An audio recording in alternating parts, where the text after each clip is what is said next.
வணக்கம். இது தடம் நியூஸின் காலை நேர செய்திகள். செய்தி ஆசிரியர் அரியராசா தினேஷ். வாசிப்பவர் முஷ்ரிஃபா முலஷர். முதலில் தலைப்புச் செய்திகள். மின்சார கட்டண உயர்வு தொடர்பில் வெளியாகியுள்ள அறிவிப்பு. கோர விபத்தில் சிக்கிய இளம் தம்பதியினர் பலி. திடீரென நடுவீதியில் தீப்பிடித்து சாம்பலான முச்சக்கர வண்டி. பாடசாலை மாணவர்களை இலக்கு வைத்து இலத்திரனியல் சிகரெட்டுகள் விற்பனை, ஒருவர் கைது.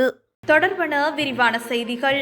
மின்சார கட்டண உயர்வு தொடர்பாக இலங்கை மின்சார சபை சமர்ப்பித்த முன்மொழிவு குறித்த தனது முடிவை இந்த மாதத்தின் 2வது வார இறுதிக்குள் வெளியிடுவதாக இலங்கை பொது பயன்பாட்டு ஆணைக்குழு அறிவித்துள்ளது. மின்சார கட்டணத்தில் 6.8% அதிகரிப்பை முன்மொழிந்து மின்சார சபை கடந்த செப்டம்பரில் ஆணைக்குழுவுக்கு கோரிக்கை விடுத்திருந்தது. அதன்படி கிழக்கு மாகாணத்தில் வாய்மொழி பொது கருத்து கணிப்பு காலத்தை ஆணைக்குழு கடந்த மாதம் 18ஆம் தேதி தொடங்கியது. நாட்டின் 8 மாகாணங்களை உள்ளடக்கிய பொதுமக்களின் கருத்துக்கள் இதுவரை பெறப்பட்டுள்ளன. அத்துடன் அவற்றில் 500க்கும் மேற்பட்டோர் பங்கேற்றுள்ளனர் என்று பொது பயன்பாட்டு ஆணைக்குழுவின் ஊடக பேச்சாளர் தெரிவித்துள்ளார். இதேவேளை மேற்கு மாகாணத்தை மையமாக கொண்டு பொதுமக்களின் கருத்துக்கான இறுதி அமர்வு 8ஆம் தேதி நடைபெறும் என தெரிவிக்கப்பட்டுள்ளது. இந்த நிலையில் தொடர்புடைய பொதுமக்களின் கருத்துக்களை ஆணைக்குழு ஆராய்ந்து வருகின்றதோடு அதில் மின்சார சபை மின்சார உற்பத்திக்கான மதிப்பிடப்பட்ட செலவு, மின் உற்பத்தி நிலையங்களில் இருந்து எரிபொருள் வாங்குவதற்கான செலவு, விநியோக செலவு மற்றும் கடன்களை திருப்பிச் செலுத்த மின்சார கட்டணங்களில் இருந்து பெறப்பட்ட நிதி ஆகியவற்றிலும் கவனம் செலுத்தப்படுவதாக கூறப்படுகிறது. இவ்வாறானதொரு பின்னணியில் அனைத்து புள்ளிகளையும் பரிசீலித்த பிறகு மின்சார கட்டண திருத்தம் குறித்த இறுதி அறிக்கை வெளியிட திட்டமிடப்பட்டுள்ளது.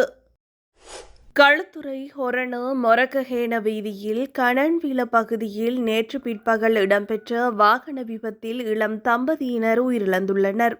இந்த விபத்தில் மொரகஹேன பெரகெட்டியவைச் சேர்ந்த 21 மற்றும் 24 வயதுடைய பூர்ணா மனுஷ்கா மற்றும் சதுரிகா அப்சரா ஆகியோர் உயிரிழந்ததாக போலீசார் தெரிவித்துள்ளனர். மொரகஹேனவிலிருந்து ஹொரணை நோக்கி சென்ற லொரி ஒன்றுடன் எதிர் திசையில் பயணித்த மோட்டார் சைக்கிள் மோதியதில் இந்த விபத்து நேர்ந்துள்ளது.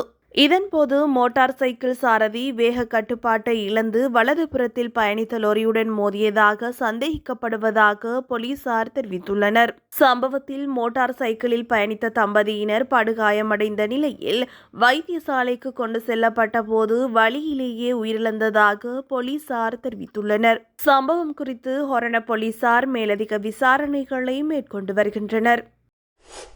கிண்ணியா போலீஸ் பிரிவிற்குட்பட்ட கச்சகொத்தீவு பிரதேசத்தில் நேற்று மாலை முச்சக்கர வண்டி ஒன்று திடீரென தீப்பற்றி எரிந்து சாம்பலான சம்பவம் இடம்பெற்றுள்ளது. சம்பவம் குறித்து மேலும் தெரிய வருவதாவது, குறித்த முச்சக்கர வண்டி கச்சகொத்தீவில் இருந்து கிண்ணியாவை நோக்கி சென்று கொண்டிருந்த போது இடையில் பழுதடைந்துள்ளது. இந்த நிலையில் இடையில் கிரேஜ் ஒன்றில் நிறுத்தி பழுது பார்த்து கொண்டிருந்த வேளையில் தீப்பற்றியதாக தெரிவிக்கப்படுகின்றது. சம்பவம் குறித்த மேலதிக விசாரணைகளை போலீசார் மேற்கொண்டு வருகின்றனர். மொனராகலை தலைமையக போலீஸ் நிலைய அதிகாரிகள் குழு மொனராகலை நகரில் பாடசாலை மாணவர்களை இலக்கு வைத்து நடத்தப்பட்ட இலத்திரனியல் சிகரெட்டு மோசடியை சுற்றி வளைத்துள்ளனர். இதன்போது சந்தேக நபர் ஒருவரையும் போலீசார் கைது செய்துள்ளனர். குறித்த சந்தேக நபர் பல்வேறு தொகைகளுக்கு மாணவர்களுக்கு இலத்திரனியல் சிகரெட்டுகளை விற்பனை செய்து வந்ததாக முதற்கட்ட விசாரணைகளில் தெரிய வந்துள்ளது. சந்தேக நபரிடமிருந்து இலத்திரனியல் சிகரெட்டுகள் மற்றும் பணம் என்பன போலீசாரால் கைப்பற்றப்பட்டுள்ளது. மேலும் சந்தேக நபர் மொனராகலை பகுதியைச் சேர்ந்தவர் என போலீசார் தெரிவித்துள்ளனர்.